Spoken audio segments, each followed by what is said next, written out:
Hello दोस्तों, स्वागत है आप सभी का एग्ज़ाम टाइम में।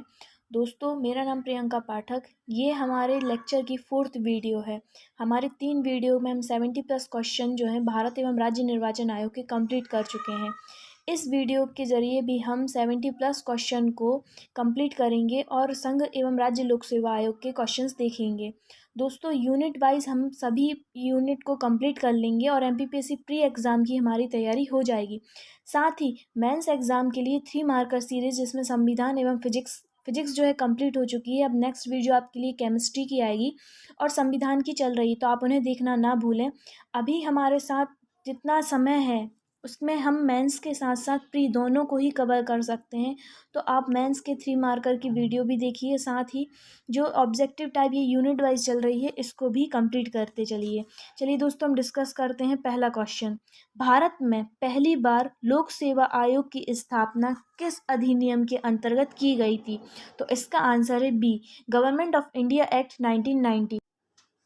अगला प्रश्न है, पहली बार केंद्रीय लोक सेवा आयोग की स्थापना किस आयोग की अनुशंसा पर की गई थी? तो इसका आंसर है आर्थर ली आयोग। ये 1923 में इस आयोग की स्थापना हुई थी और इसने अपनी रिपोर्ट 1926 को प्रदान की थी, जिसके तहत हमारे देश में या केंद्रीय लोक सेवा आयोग का गठन किया गया था। तो अगला प्रश्न है कि ली आयोग की अनुशंसा पर केंद्रीय लोक सेवा, दोस्तों यहाँ ध्यान दीजिए, केंद्रीय लोक सेवा आयोग का गठन किस तिथि को किया गया था? तो इसका आंसर है बी, 1 अक्टूबर 1926 को केंद्रीय लोक सेवा आयोग का गठन किया गया था। अगला प्रश्न है, संघ लोक सेवा आयोग के प्रथम ब्रिटिश अध्यक्ष, दोस्तों 1926 में ही इसके प्रथम अध्यक्ष बनाए गए थे, जो कि एक ब्रिटिश थे। तो इसका आंसर है रॉस बॉरकर। सी, संघ लोक सेवा आयोग के प्रथम ब्रिटिश जो अध्यक्ष थे वो रॉस बॉरकर थे। अगला प्रश्न है, संघ लोक सेवा आयोग के प्रथम भारतीय अध्यक्ष कौन थे? दोस्तों, जब हमारा देश आज़ाद हुआ था 1947 के समय हमारे देश के प्रथम भारतीय अध्यक्ष बनाए गए थे, जो कि HK कृपलानी हैं। अगला क्वेश्चन है, यूनियन पब्लिक कमीशन की प्रथम महिला अध्यक्ष कौन थी? तो इसका आंसर है वो है वी, रोज मिलियन बेथू। दोस्तों, इसको हम ऐसे याद कर सकते हैं कि जो यूपीएससी है उसकी तैयारी सभी करते हैं और वो हमें आसानी से नहीं मिलता, तो हमें रोज उससे मिलने के लिए हमें मेहनत करनी पड़ती है। तो इसका आंसर रोज मिलियन बेथ्यू, और इनका जो कार्यकाल था वो 1992 से 1996 के बीच था। अगला क्वेश्चन है, में से कौन संघ लोक सेवा आयोग का अध्यक्ष नहीं रहा? तो जो पीसी होता थे इनका कार्यकाल 2002 से 3 के मध्य था। माता प्रसाद का 2003 से 5 के मध्य रहा। जेपी गुप्ता का 1990 से 92 में रहा। अमर प्रताप सिंह जो थे वो अध्यक्ष नहीं रहे। तो इसका आंसर है डी। इनमें से कौन संघ लोक सेवा आयोग के अध्यक्ष नहीं रहे? तो इसका आंसर है डी, अजीत सेठ, ये संघ लोक सेवा आयोग के अध्यक्ष नहीं रहे। अगला प्रश्न है, इनमें से कौन संघ लोक सेवा आयोग के अध्यक्ष नहीं रहा है? तो 9th का आंसर है डी, PK सिन्हा, ये संघ लोक सेवा आयोग के अध्यक्ष नहीं रहे। दोस्तों, इस प्रकार के प्रश्न एमपीपीएससी में कई बार पूछे गए हैं, तो इसके लिए आपको रोज या सिर्फ एक बार इनकी रीडिंग लगानी होगी। इनकी रीडिंग लगाएंगे तो आप एक एनिमेशन फॉर्म में इसका आंसर दे सकते हैं कि ये थे, यह थे और ये नहीं थे। तो इसका आंसर होगा डी। ऐसे आपको रीडिंग करनी ही होगी। और मध्य प्रदेश के जितने भी आयोग हैं उन सभी को तो आपको याद करना ही होगा। आगे देखते हैं, इनमें से कौन सी महिला संघ लोक सेवा आयोग की अध्यक्ष नहीं रही? दोस्तों, महिलाओं और बच्चों से एमपीपीएससी में बहुत ही ज़्यादा क्वेश्चन आते हैं, तो इस बात का ध्यान रखें कि इसमें हम जैसे कि रोज मिलियन बेथ्यू हैं, ये हम जानते हैं कि ये फर्स्ट महिला हैं। ठीक है, अब आगे देखते हैं, अलका सिरोही ये भी रही हैं। रजनी राजदान ये भी रही हैं। इनका कार्यकाल 2014 में रहा है। अलका सिरोही ये 2016-17 में रही हैं। तो जो मार्गरेट अल्वा हैं यह महिला अध्यक्ष नहीं रही हैं।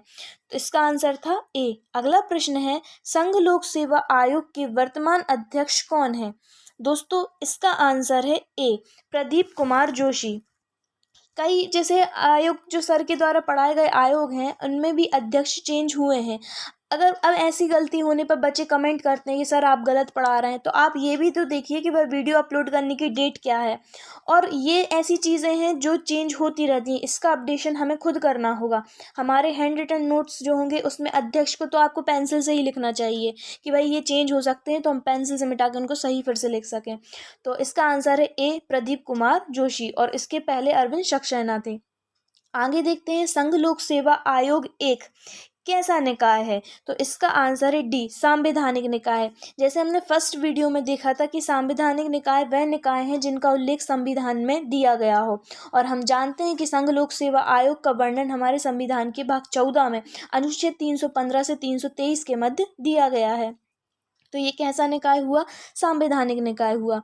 आगे देखते हैं, अगला प्रश्न है दोस्तों, ये आपके लिए बहुत इम्पोर्टेंट है।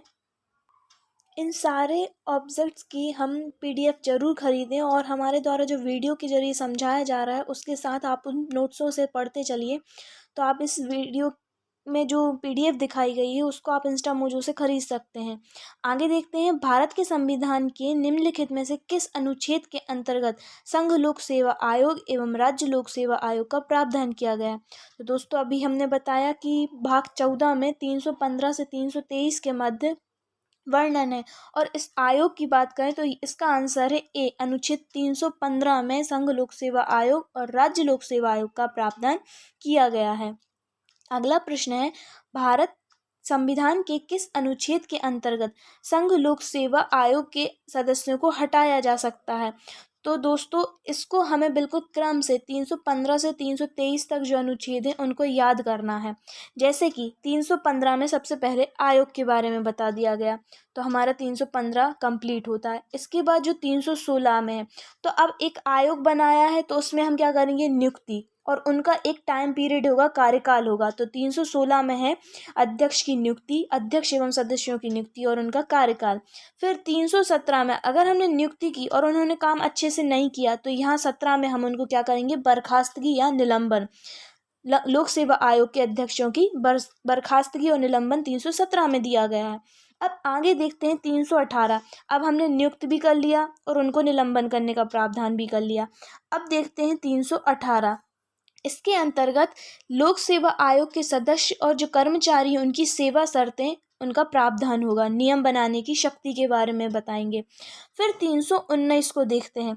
319 में है लोक सेवा आयोग के सदस्यों द्वारा सदस्यता समाप्ति होने के पश्चात पद पर बने रहने पर रोक। 19 मतलब कि नो, हम इंग्लिश वर्ड नो से याद कर सकते हैं कि अगर आप 19 है पद से आप हट गए तो आप फिर वो पद पर बने रहने पर रोक होगी। 320 के अंतर्गत दिया गया है लोक सेवा आयोग एवं अध्यक्षों के कार्य, कि उन्हें कौन से कार्य करने हैं या उन्हें कौन से कार्य दिए जाते हैं। फिर 321 में देखेंगे उन्हीं कार्यों को जो 20 में कार्य दिए हैं, 321 अनुच्छेद में देखेंगे कि कार्यों को विस्तारित करने की शक्ति, लोक सेवा आयोग के कार्यों को विस्तारित करने की शक्ति। अब आगे देखते हैं 322। अब 322 में दिया गया है खर्च। तो दोस्तों कुछ वर्ड ऐसे ही आ सकता है, जैसे ये 2 और 2 है, और खर्च कितने शब्दों से बन के मिला है? 2 शब्दों से। तो 322 में दिया गया है खर्च। अब 323 में दिया गया है लोक सेवा आयोग के प्रतिवेदन। अब अनुच्छेद अगर आप इस तरीके से याद कर लेंगे तो हमें पूरे अनुच्छेद से जितने भी क्वेश्चन आएंगे उनको सॉल्व करना बहुत ही आसान होगा। तो हमने अभी देखा कि लोक सेवा आयोग का प्रावधान दिया है 315 अनुच्छेद में। जैसे ही हम एक आयोग बनाएंगे फिर उसके बाद हम 316 में क्या रखेंगे? उनकी नियुक्ति करेंगे। अगला क्वेश्चन है, किस अनुच्छेद के अंतर्गत संघ लोक सेवा आयोग के सदस्यों को हटाया जाता है? तो हमने अभी देखा कि 315 में आयोग बनाया, 316 में उनकी नियुक्ति की और 317 में उन्हें निलंबित एवं बर्खास्त या हटाया जाना। तो इसका आंसर होगा सी, 317 अनुच्छेद में। अब आगे देखते हैं, अगला प्रश्न है, संघ लोक सेवा आयोग अपना वार्षिक प्रतिवेदन किसे सौंपते हैं? तो इसका आंसर होगा उन्हें जो नियुक्त करते हैं उन्हें ही वह अपना प्रतिवेदन देते हैं। जैसे कि अब जिसने नियुक्त किया है तो उसी के प्रति हमारी कुछ रिस्पॉन्सिबिलिटी पहले बनती हैं। तो ऐसे याद कर सकते हैं कि भाई जिसने हमें नियुक्त किया उन्हीं को हम प्रतिवेदन अपना देंगे। तो इसका आंसर होगा बी, राष्ट्रपति को। संघ लोक सेवा आयोग के सदस्यों की नियुक्ति कौन करता है? तो हम जानते हैं कि हम जिन्हें प्रतिवेदन दे रहे हैं उन्हीं ने हमें नियुक्त किया है, राष्ट्रपति ने। अगला प्रश्न है, संघ लोक सेवा आयोग के अध्यक्ष की नियुक्ति कौन करता है? तो संघ लोक सेवा आयोग के अध्यक्ष की नियुक्ति राष्ट्रपति के द्वारा की जाती है। अगला क्वेश्चन है, संघ लोक सेवा आयोग के अध्यक्ष की पदावधि कितने वर्ष होती है? तो इसका आंसर है सी। दोस्तों, हम पिछली वीडियो में भी भारत निर्वाचन आयोग, राज्य निर्वाचन आयोग और ये अब जो हमारा है तीसरा संघ लोक सेवा आयोग, इसमें हमने तीनों में ही देखा कि कितनी आयु है, 6 वर्ष या 65 वर्ष, जो भी पहले हो। तो यहाँ तक तो अभी सेम दिख रहा है, तो ये याद करना बहुत आसानी है, बिल्कुल क्रम से अपने दिमाग में सेट करते चलिए। आगे देखते हैं, संघ लोक सेवा आयोग के सदस्यों की पदावधि कितनी होती है? तो इसका आंसर है बी, 6 वर्ष या 65 वर्ष की आयु, जो भी पहले हो। बस भाषा को थोड़ा सा चेंज कर दिया है, थोड़ा सा बदलने का प्रयास किया गया है, ऑप्शन का पैटर्न बदला है और अंतर कुछ नहीं है। एक ही प्रश्न को कई तरीके से घुमा के पूछा जा सकता है। आगे देखते हैं, अगला प्रश्न है, संघ लोक सेवा आयोग के अध्यक्ष के लिए इनमें से कौन सा तथ्य सही नहीं है? तो पहला देखते हैं, राष्ट्रपति पद से हटा सकता है, ये बिल्कुल तथ्य सही है। क्वेश्चन को ध्यान से देखें, पूछा है कौन सा सही नहीं है। बी ऑप्शन है कि अपनी पदावधि की समाप्ति पर पुनर्नियुक्त हेतु पात्र नहीं है, ये भी बिल्कुल सही है। इनकी आयु 6 वर्ष या 65 वर्ष की आयु तक ये पद ग्रहण कर सकते हैं, ये बिल्कुल सही है। अब ऑप्शन डी है, अनुच्छेद 317 के तहत पद ग्रहण करते हैं, ये गलत है। हम देखते हैं कि 316 के तहत ये अपना पद ग्रहण करते हैं, अनुच्छेद 317 से इन्हें पद से हटाया जाता है। तो इसका आंसर होगा डी।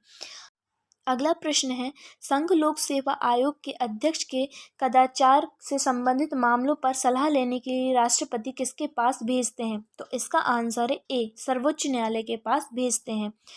आगे देखते हैं, अगला क्वेश्चन है, राष्ट्रपति किस अनुच्छेद के प्रावधानों के तहत संघ लोक सेवा आयोग के सदस्यों के मामले सर्वोच्च न्यायालय में मदद हेतु भेजते हैं?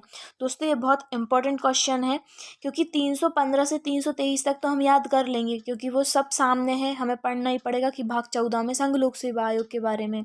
पर ये क्वेश्चन भी बहुत इंपॉर्टेंट है कि राष्ट्रपति किस अनुच्छेद के प्रावधानों के तहत संघ लोक सेवा आयोग के सदस्यों के मामले सर्वोच्च न्यायालय की मदद लेते हैं? तो इसका आंसर है अनुच्छेद 145।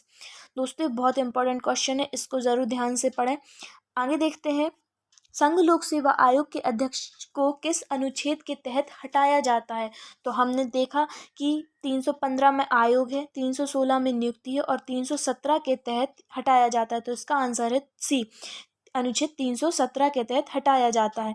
आगे देखते हैं, संघ लोक सेवा आयोग के कृत्यों का वर्णन किस अनुच्छेद के तहत दिया गया है?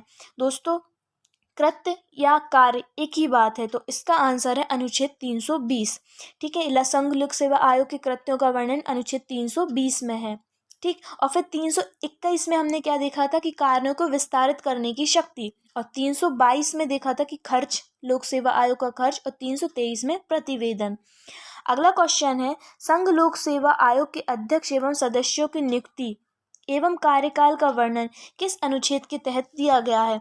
तो जब हम 315 में आयोग बनाएंगे तो 316 में हम वहाँ पे नियुक्ति और कार्यकाल निर्धारित करेंगे। आगे देखते हैं, संघ लोक सेवा आयोग अपना वार्षिक प्रतिवेदन, पहला एक आंसर इसी में मिलता है कि अपना वार्षिक प्रतिवेदन किसे सौंपता है? राष्ट्रपति जी को सौंपता है। और ये किस अनुच्छेद में वर्णित है? तो ये सबसे अंतिम में जो अनुच्छेद 323 है, मतलब पहले नियुक्ति कर ली, एक आयोग बनाया, नियुक्ति की, निलंबन किया, उनकी सेवा शर्तें, कार्य, खर्च, और लास्ट में जो एक अनुच्छेद है हमारा 323, उसमें हम प्रतिवेदन देंगे अपना।